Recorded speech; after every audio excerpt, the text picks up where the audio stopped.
Hot Slam Record. Empress Fina. Me a the dancer, baby. Dowa wasa, ainisa. Nekutindini ndukudadisa. Wasotamba na mambara. Takazona kuti iwono dakundivara. Kuvira kudara nemasasi echimwana. Hauna sweet tongue ende hauna kungwa. Saka baby. Ose uchiri chita mazuva ose ini ndinogara ndikupika. Apona suna, mangwana una. Uskirira cholevora tangari pika. Osaka baby. Ose uchiri chita mazuva ose ini ndinogara ndikupika. Apona suna, mangwana una. Uskirira cholevora tangari pika. Mirandi kuchunyesha nazandi bata. Chukumumu moyo baby chakatotikata. Makandi ona mukarova marata. Apa mudiwa wasondizora bata. Saka andikenenge. Ita yauno ita ini handikenenge. Neta yando ita ini handikenenge. Handikenenge ini handikenenge. Handikenenge. Saka baby. Ose uchine chita mazuva ose ini dinogana chukupika. Apona suna, mangwana una.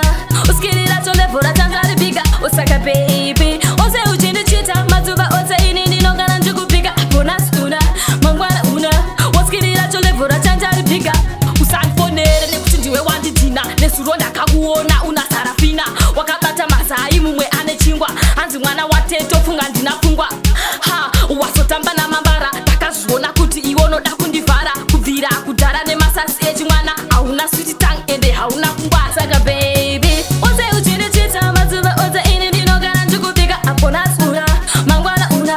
Uskirira cholevora tangari pika. Osaka baby, ose uchine chita mazuva ose ini ndinogara ndikupika. Apona suna, mangwana una.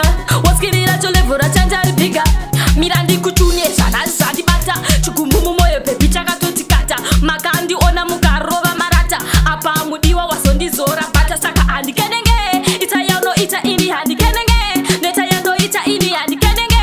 Handikenenge ini handikenenge.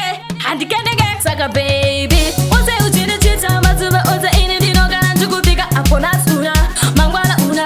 Uskirira cholevora tangari pika. Osaka baby, ose uchine chita mazuva ose ini ndinogara ndikupika. Apona suna, mangwana una. Uskirira cholevora tangari pika. Usanfonere nekuti ndiwe wandidina. Nesuro ndakakuona una sarafina. Wakabata mazai mumwe ane chingwa. Hanzi mwana wateto funga ndinafungwa. Ha, wasotamba na